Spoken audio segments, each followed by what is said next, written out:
Now, in a moment, I'm going to bring in my next guest, Andy Ngo, who I think is America's foremost expert on Antifa, the loosely organized, supposedly anti-fascist outfit that came to prominence during the 2020 Summer of Love riots and whose ideology has been tied to the Charlie Kirk shooter.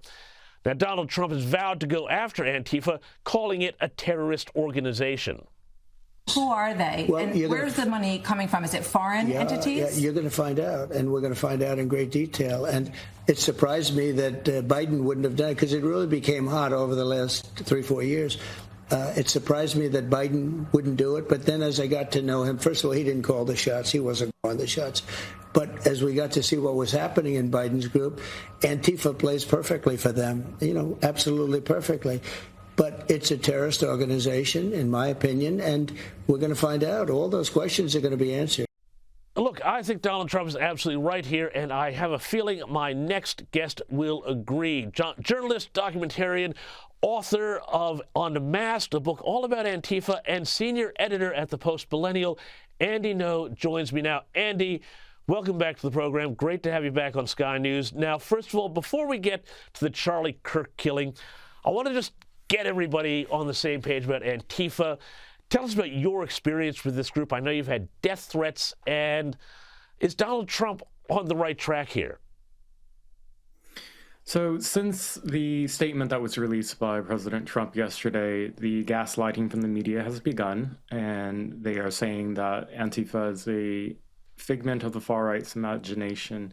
Well, I can speak that there weren't phantoms who beat me severely in 2019 to the point where I was bleeding out of my ears and from my eyes and suffered a brain bleed.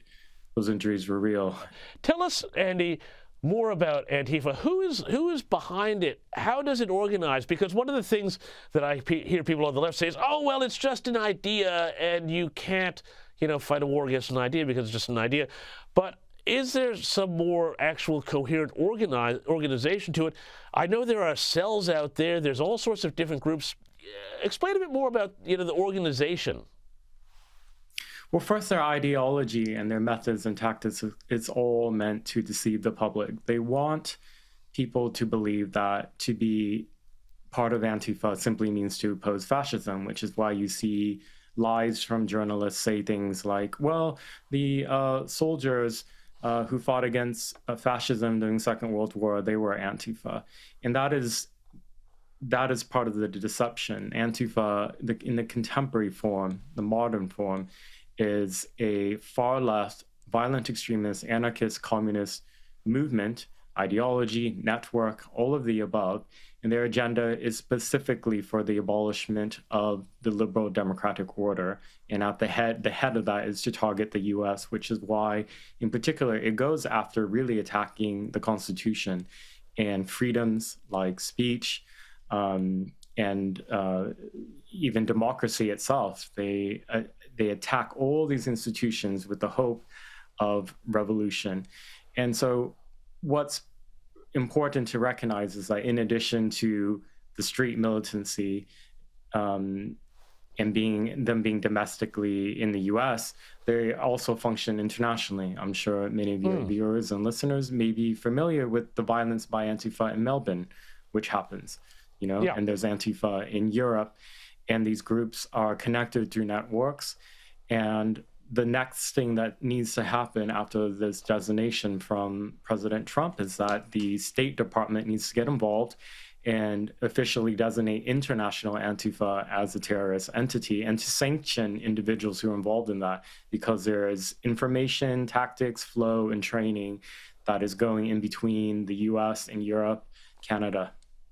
And Andy, I want to take this back to the Charlie Kirk assassination from last week, because, there do seem to be connections between the ideology, as you suggested already, between the Kirk killing and Antifa ideology. But you've also revealed that one Antifa chapter has actually put out a report saying that the killing makes things more difficult for them. Tell us about this.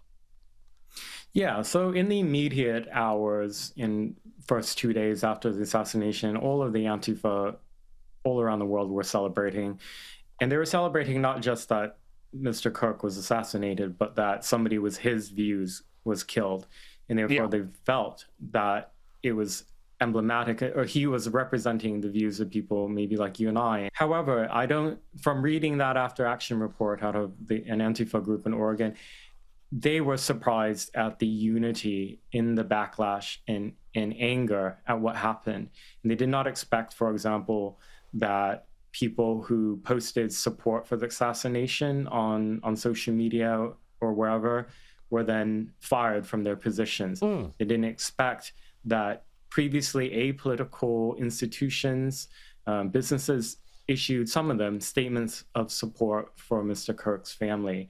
They really thought that this would be just another killing that would just be either ignored by the media, or that people could continue celebrating it on the left and nothing would happen.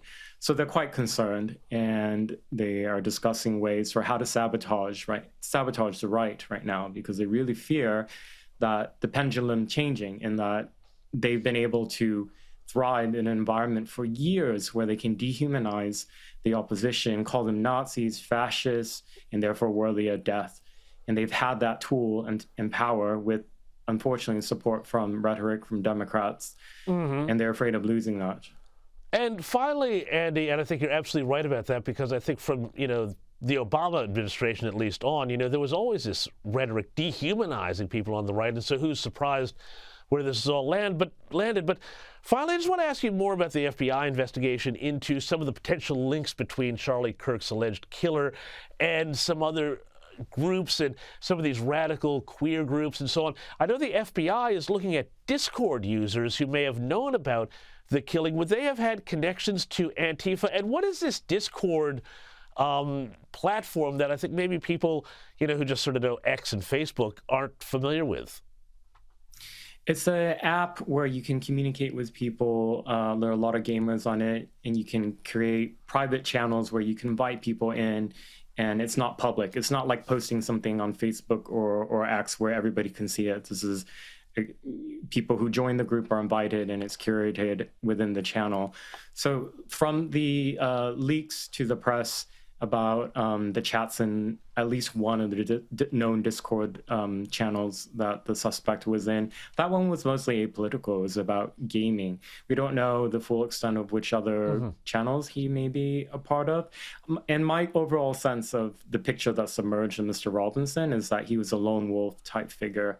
And actually that is the ideal candidate for Antifa to radicalize. Andy, we're going to have to leave it there. Thank you so much. You're a great fighter for the truth, and you've really put yourself on the line on this. And you've got a great book out at the moment, a New York Times bestseller, as I said, called Unmasked, all about Antifa's radical plan to destroy democracy. Go out, check that out, and take a look at Andy's Substack as well. Thank you so much for your time, Andy.